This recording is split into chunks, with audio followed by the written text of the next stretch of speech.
प्यारे बच्चों, आज हम चर्चा करेंगे सापेक्ष वैद्युतशीलता या परावैद्युतांक क्या होता है। सापेक्ष वैद्युतशीलता और परावैद्युतांक दोनों एक ही चीज होती है। सापेक्ष वैद्युतशीलता को अंग्रेजी में रिलेटिव परमिटिविटी कहेंगे और परावैद्युतांक को डाइइलेक्ट्रिक कांस्टेंट कहते हैं। दोनों चीजें सेम है, एक जैसी है, एक ही चीज है। सापेक्ष वैद्युतशीलता को समझने से पहले हम थोड़ा सा वैद्युतशीलता की चर्चा करते हैं कि वैद्युतशीलता क्या होती है। किसी माध्यम की वैद्युतशीलता का अर्थ होता है कि कोई माध्यम कितनी आसानी से वैद्युत क्षेत्र को अपने से होकर गुजरने देता है, अपने अंदर से होकर गुजरने देता है। यानी कि जो ये वैद्युतशीलता होती है ये किसी माध्यम की प्रॉपर्टी है, किसी माध्यम का गुण है।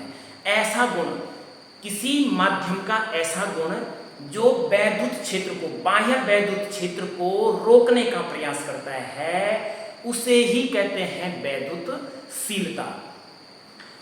सापेक्ष वैद्युतशीलता क्या होती है?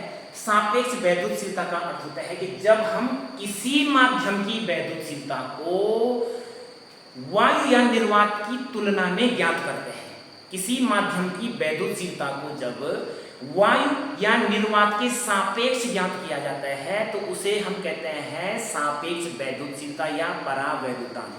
किसी माध्यम की सापेक्ष वैद्युतशीलता, किसी माध्यम की सापेक्ष वैद्युतशीलता एप्सिलॉन आर इक्वल टू होता है एप्सिलॉन अपॉन एप्सिलॉन 0, यानी कि relative permittivity of a medium is equal to permittivity of the medium to the permittivity of vacuum और air।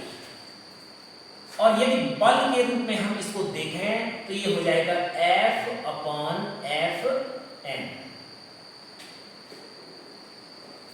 इसे ही हम परावैद्युतांक भी कहते हैं और K से भी रिप्रेजेंट करते हैं। Epsilon are equal to epsilon upon epsilon 0 या F अपॉन एफ एन। इन्हीं दो बिंदु आवेश Q1 और Q2 के बीच की दूरी सपोज R है और इन दो बिंदु आवेशों के मध्य सपोज या तो एयर है या तो वैक्यूम है, तो उस स्थिति में इनके मध्य लगने वाला वैद्युत बल हो जाएगा 1/4 pi epsilon not Q1 Q2 upon R square, equation number 1। और जब इन्हीं बिंदु आवेशों के मध्य उतनी ही दूरी पर उनके बीच कोई माध्यम रख दिया जाए तो उस स्थिति में इनके मध्य लगने वाला जो फोर्स है वो थोड़ा सा कम हो जाएगा, घट जाएगा और वो फोर्स हो जाएगा Fm equal to 1/4 pi epsilon Q1 Q2 upon R square. समीकरण 2, इक्वेशन नंबर 2। इक्वेशन नंबर 1 को डिवाइड करेंगे इक्वेशन नंबर 2 से तो ये हमें प्राप्त होगा F upon F M equal to, बाकी सारी चीजें कैंसिल हो जाएंगी, हमें सिर्फ यहाँ पे प्राप्त होगा 1/एप्सिलॉन नॉट अपॉन 1/एप्सिलॉन और ये एप्सिलॉन सबसे ऊपर चले जाएगा तो फाइनली ये हो जाएगा F upon F M equal to epsilon upon epsilon 0, यानी कि एप्सिलॉन अपॉन एप्सिलॉन 0 को, एप्सिलॉन अपॉन एप्सिलॉन 0 को हम क्या लिख सकते हैं F upon F N. F यानी कि जब इन बिंदु आवेशों के मध्य या तो वायु थी या तो निर्वात था, उस स्थिति में उनके मध्य लगने वाला बल, और Fm यानी कि जब इन्हीं बिंदु आवेशों के मध्य कोई माध्यम उपस्थित हो तो उस समय इनके मध्य लगने वाला जो बल होगा उसको रिप्रेजेंट करेंगे Fm से। तो सापेक्ष वैद्युतशीलता एप्सिलॉन आर इक्वल टू हो जाता है एप्सिलॉन अपॉन एप्सिलॉन 0 बराबर F अपॉन एफ एन। यदि हम वायु या निर्वात की सापेक्ष वैद्युतशीलता की बात करें, सापेक्ष वैद्युतशीलता का तात्पर्य है कि हम किसी माध्यम की वैद्युतशीलता को ज्ञात करते हैं वायु या निर्वात के सापेक्ष। वायु के लिए सापेक्ष वैद्युतशीलता एप्सिलॉन आर की वैल्यू होती है 1.0059 के लगभग, जिसको हम लगभग 1 ही मानते हैं। इसीलिए और निर्वात के लिए यही वैल्यू, निर्वात के लिए यही वैल्यू एप्सिलॉन आर हो जाता है 1 और 1.0059 को लगभग 1 ही कहते हैं, इसीलिए हम कहते हैं वायु और निर्वात की वैद्युतशीलता एक जैसी होती है। यदि पानी की बात करें तो पानी की सापेक्ष वैद्युतशीलता होती है एप्सिलॉन आर इक्वल टू 80 या 81। यदि कांच की बात करें तो कांच की सापेक्ष वैद्युतशीलता रिलेटिव परमिटिविटी होती है 3 से लेकर 4 तक, 3 से लेकर 4 3 से लेकर 4 तक, यानी 3 भी हो सकती है 4 भी हो सकती है और इसके बीच भी हो सकती है, क्योंकि कांच अनेक प्रकार के होते हैं। और यदि हम धातु की बात करें, कोई भी मेटल की बात करें तो मेटल के लिए यही वैल्यू सापेक्ष वैद्युतशीलता हमें प्राप्त होती है अनंत, इनफाइनाइट। तो इसका अर्थ क्या होता है, सापेक्ष वैद्युतशीलता का अर्थ क्या होता है, हम इन वैल्यूज से थोड़ा सा आपको बताने का प्रयास करेंगे। यदि दो बिंदु आवेश Q1 और Q2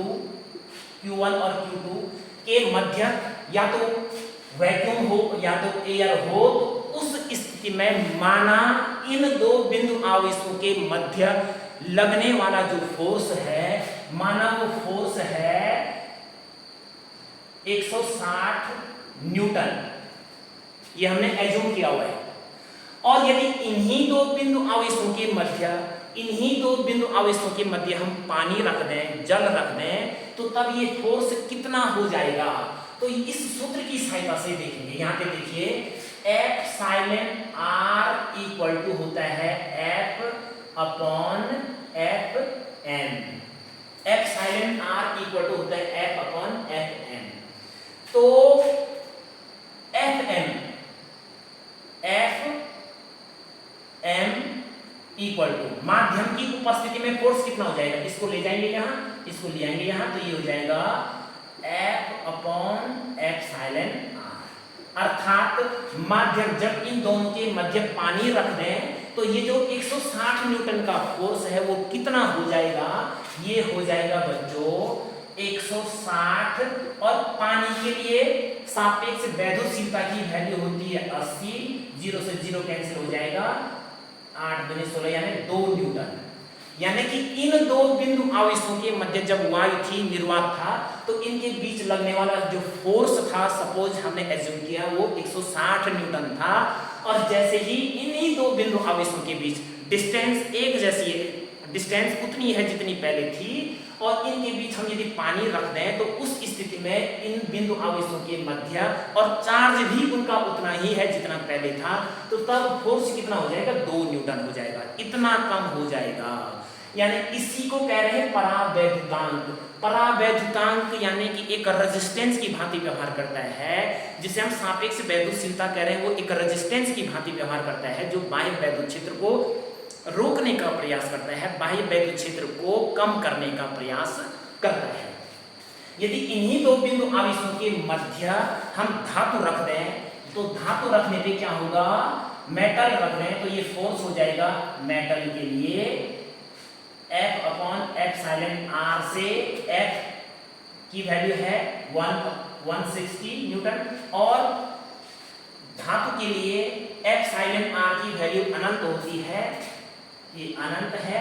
और जब हम किसी भी संख्या में अनंत का भाग देते हैं तो हमें शून्य प्राप्त होता है। अर्थात जब इस बिंदु आवेश और इस बिंदु आवेश के मध्य हम धातु को रख दें, तो इस बिंदु आवेश के द्वारा इस बिंदु आवेश पर लगने वाला जो बल है वो हमें शून्य प्राप्त होगा। अर्थात जब इस बिंदु आवेश और इस बिंदु आवेश के मध्य वायु या निर्वात था, तो उस स्थिति में इनके बीच लगने वाला जो फोर्स था वो 160 न्यूटन था। जब इनके बीच में पानी हमने रख दिया था, तो इन्हीं बिंदु आवेशों के मध्य लगने वाला फोर्स 2 न्यूटन हो गया। और जैसे ही हमने इनके मध्य कोई धातु रख दी है, तो इनके बीच लगने वाला फोर्स क्या हो गया है, शून्य हो गया है। अर्थात परावैद्युतांक से हम क्या समझते हैं, जिस पदार्थ, परावैद्युतांक यानी कि ये एक रेजिस्टेंस है जो बाह्य वैद्युत क्षेत्र को रोकने का प्रयास करता है, उस बाह्य वैद्युत क्षेत्र को रजिस्ट करने का प्रयास करता है। जिस पदार्थ का, जिस माध्यम का परावैद्युतांक जितना अधिक होगा, तो तो उस स्थिति में बिंदु आवेशों के मध्य लगने वाला फोर्स उतना ही कम हो जाएगा। यानी कि इन बिंदु आवेशों के मध्य यदि हम उच्च परावैद्युतांक का पदार्थ रख दें तो इनके बीच लगने वाला फोर्स क्या हो जाएगा, बहुत कम हो जाएगा। यदि इन बिंदु आवेशों के मध्य कोई कम परावैद्युतांक का पदार्थ रख दें तो इनके मध्य लगने वाला फोर्स क्या होगा, अधिक हो जाएगा। और यदि इन्हीं बिंदु आवेशों के मध्य हम कोई भी माध्यम न रखें तो उस स्थिति में इन बिंदु आवेशों के मध्य लगने वाला जो फोर्स होगा वो अधिकतम प्राप्त होगा।